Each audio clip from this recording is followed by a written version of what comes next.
YouTube, what's the vibes? It's your man Swap NV. I'm here back with another video, but with the same topic. We got Terrance Gangsta Williams. He interviewing Charleston White. We on Terrance Gangsta Williams. This is podcast, so he interviewed Charleston White. You know, this is the second segment. So at first he was talking about Big Meech and 50 beef. And now we're going on to the second part. See what's happening. Y'all gonna put the jacket on me? Because the nigga done said it without no documentation. Now, of course, the brawl will go bad. The brawl will go bad, but just think, they've been having this information before I came home. Everybody been knowing all what this supposed to be said about it before I come home, and it's cool at first. But as soon as I do something I don't like, nah, it ain't cool. I don't like them niggas. Man. I don't like them guys. People that be... Yeah, man. That's why... Men that be in their feelings, you got to stay away from men that be in their feelings. As soon as you don't do something that they don't like, they take whatever they gave you. 50 Cent did Young Buck like that. He ain't like what Young Buck did. All that protection G-Unit gave 50 Cent as soon as he got to a point where he didn't need him, like Bang'em Smurf. And Young Buck, he just used them boys. He used those guys to come up.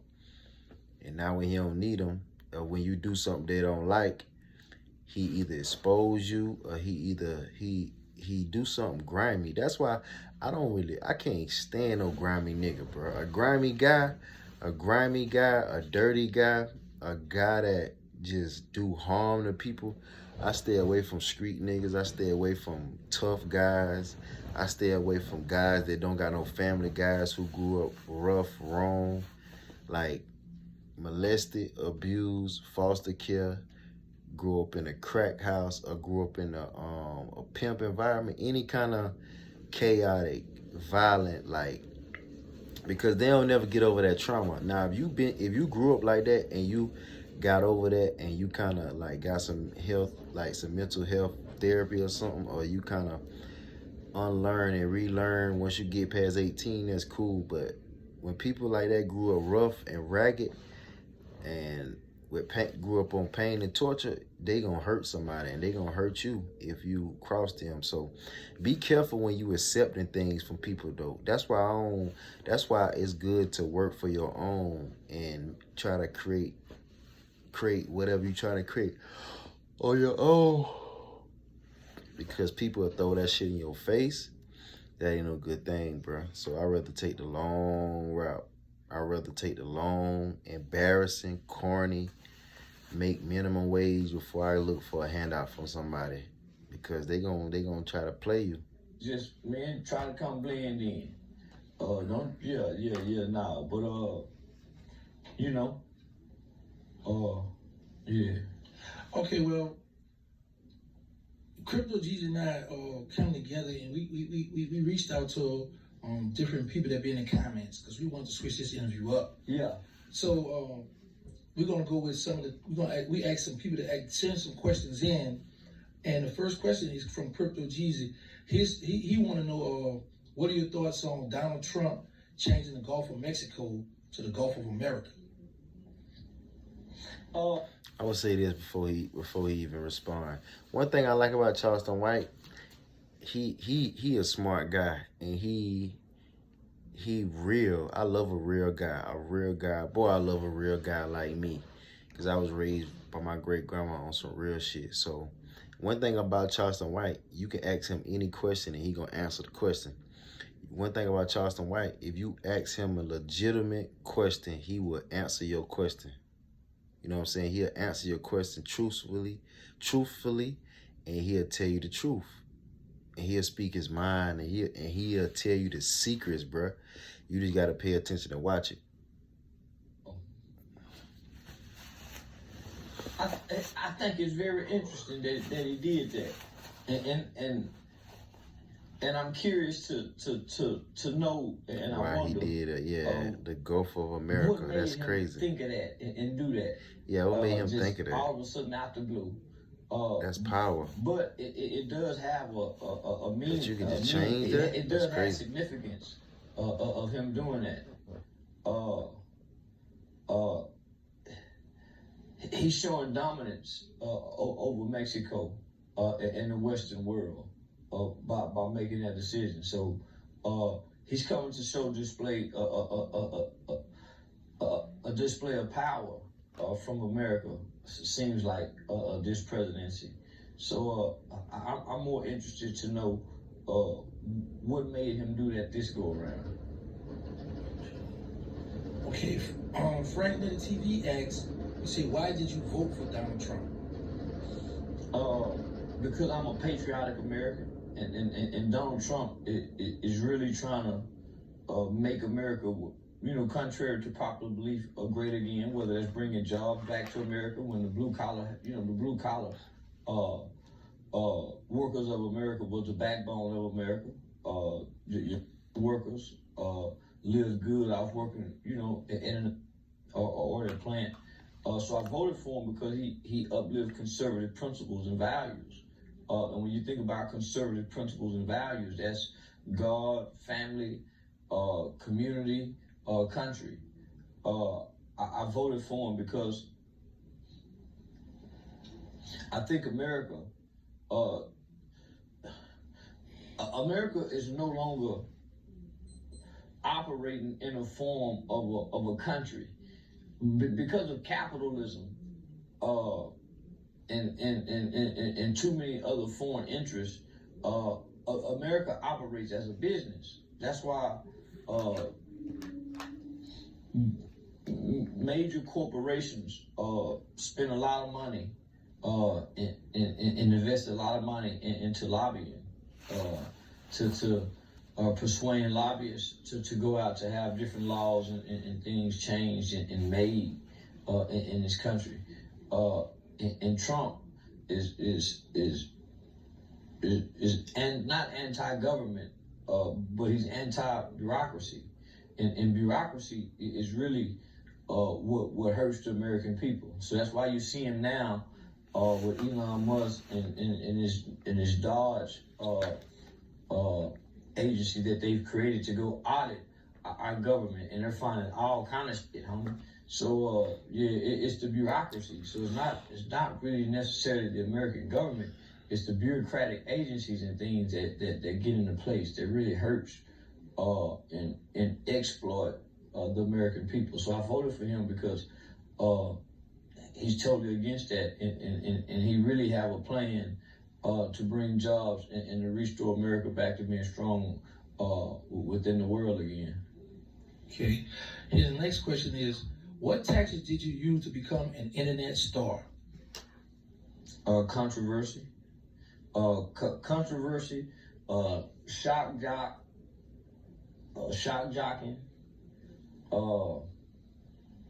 See, them the answers right there. Let me give me a goddamn pen and paper, even though I know my guy. And I already know how he became famous, because I watched his whole journey. He said shock jockey and controversy. Real shit. See, he tell you the answers. In consistency. So consistency.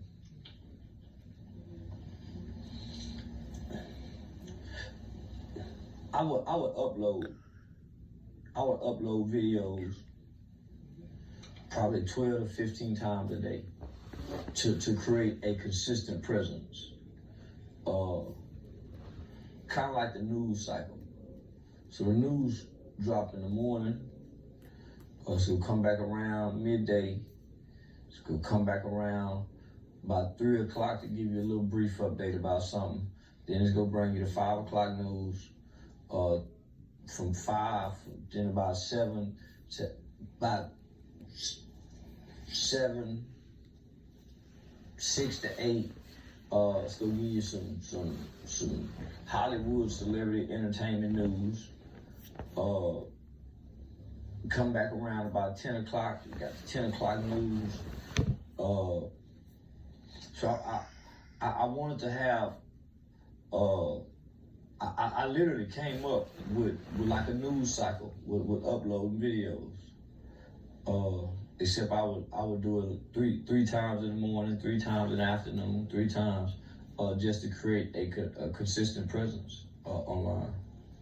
Okay, his last question is: at one time you didn't curse on camera. At what point did that change?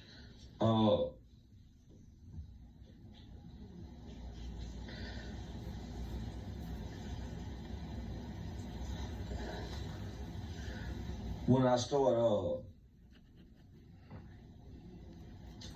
working directly off in the... See, one thing about Charleston White, you can ask him a question that ain't planned, and you can ask him a question that he don't know the answer to, and he'll just tell you the truth, and he'll think of the answer to give you the most effective, efficient, direct answer that he can give you to give you the best interview. I like that about him, because you can tell he thinking about when he said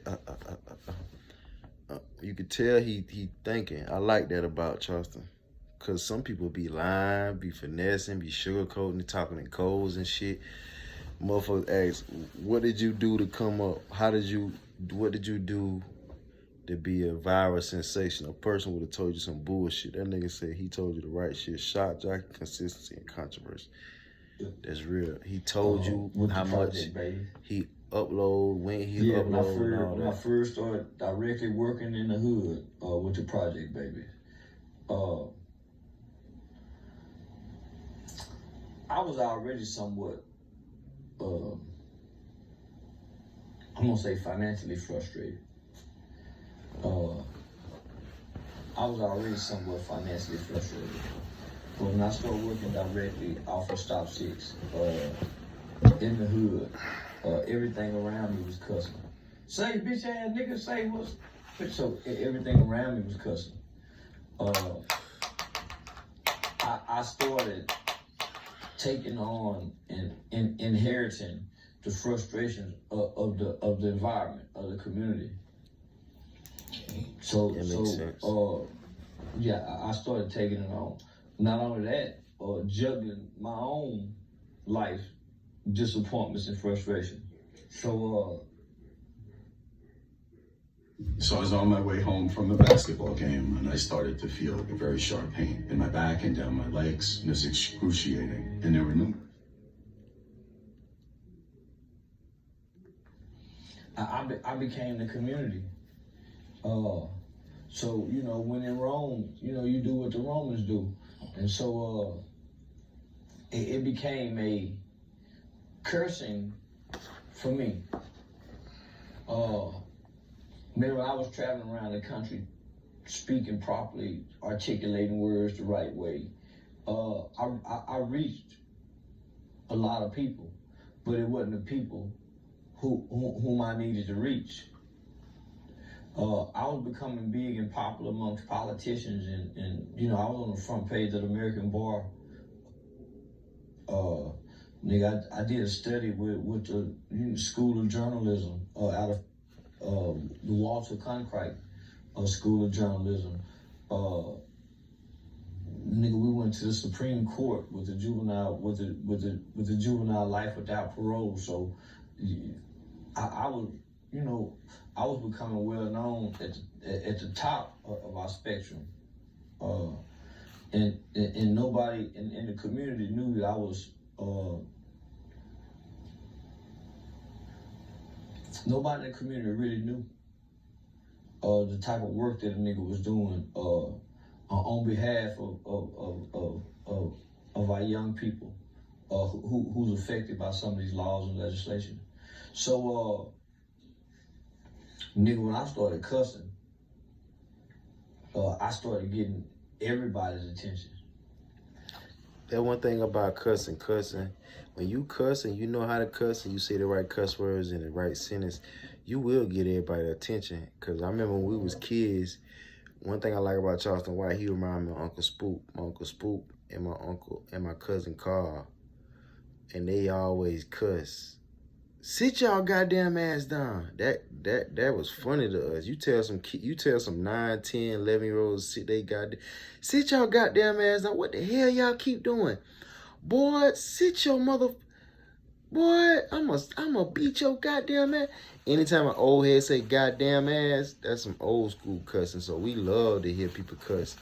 And then listening to like Chris Tucker growing up, listening to Money Mike, what's Cat Williams growing up, especially Chris Tucker, boy, all them Friday movies and Money Talks and all them movies, man. We love them type of movies, and we love to hear cursing as kids. And one thing about cursing is relatable. Like, I don't even trust no man who don't curse. Like, when you curse, you automatically relate to certain people. You know what I'm saying? And when you don't curse, that's a different thing. So, you know, one thing about curse, it ain't always good to curse, but when you cursing, when you talk, it's funny, it make people laugh, and and it's funny to kids, and kids like that. Kids, you know, kids can relate to cursing around certain curse words around kids. They like that. We used to love to hear curse words. Sit y'all ass down. I done told y'all about fucking with that damn shit. Like, our uncles always cuss us out. I lost, cut y'all goddamn ass. I lost a lot of favor from the people at the top. They thought that I was, you know, they thought maybe something was wrong with me. So that's why we relate to Charleston White. But nigga, I started reaching the people who God really wanted to hear me. Yeah, I had a perfect kind of voice. I was a poster child for white people in the court systems, and a very articulate, well-spoken, well-dressed, clean-cut young black man. Mm-hmm. But nigga, when I started letting that hair grow and growing them dreads and shit, niggas started talking, cussing like how, man, shit. My voice became larger, almost larger than life. Okay, Joe from Oak Cliff, well, this is an interesting one here. He said, would you get behind a bill that would allow a felon to get his gun rights back after meeting a certain criteria? Hell no. No, man, nigga don't felon need the gun rights. If you can't get a pardon, no. Hell no. Felons don't need their gun rights back. Shit, no. Hell no. You get motherfucker felony possession of a firearm, law held above and keep their ass in line. No. And I already been proven they can't be trusted with gun rights. Hell no.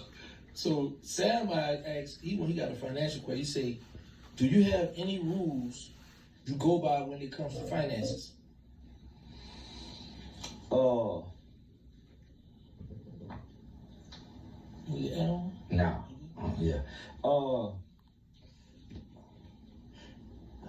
Try not to spend. So after you pay all your bills from the 1st through the 5th, you're supposed to be able to put pay yourself like an allowance. So say after you pay all your bills from the 1st through the 5th, you put $500 in your pocket, and this $500 gonna carry you from the 5th all the way to the end of the month, and you don't spend no more money. That's how I figured out how to try to save a lot of money. But it takes some discipline to do that. And a lot of times, I'm disciplined. But nigga, sometimes, nigga, especially when I'm feeling good, it become undisciplined. But nah, homie, so I try to stick to that rule. Pay all the bills, what I gotta pay, from the 1st to the 5th, and after then put something in my pocket and try not to spend no more money. Okay, his next one is overcoming handicaps. He said, did you ever get teased for your eye? Yeah, I did, and I used to hit a nigga in his mouth for teasing me. Y'all like, comment, and subscribe. First part of Charleston White interview.